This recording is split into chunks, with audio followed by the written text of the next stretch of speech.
Quest: Hand of Gilgamech is a linear, turn-based strategy campaign with RPG elements rolled into a card game.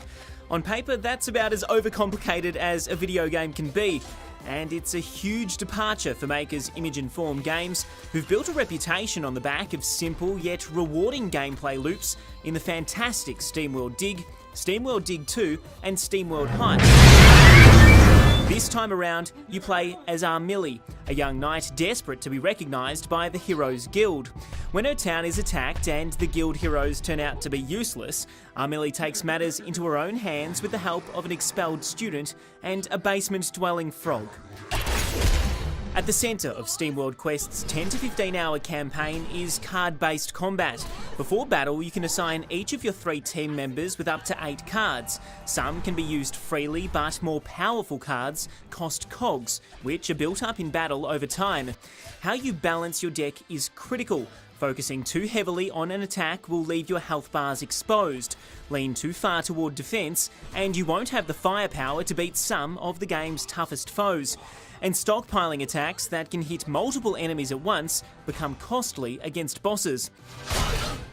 At the beginning of a battle, you're dealt with a hand of 6 cards. You can play 3 cards per turn, and if all 3 are attached to the same character, you're rewarded with a 4th attack.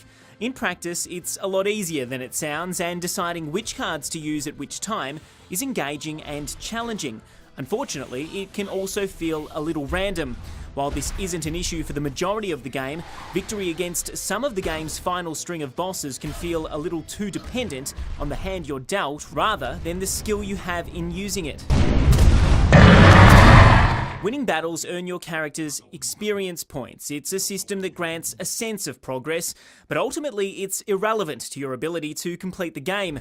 With no side quests and only combat challenges to complete outside of the main story, grinding to power up your team simply isn't a factor, which in turn renders a large number of the expensive items and cards unobtainable from merchants.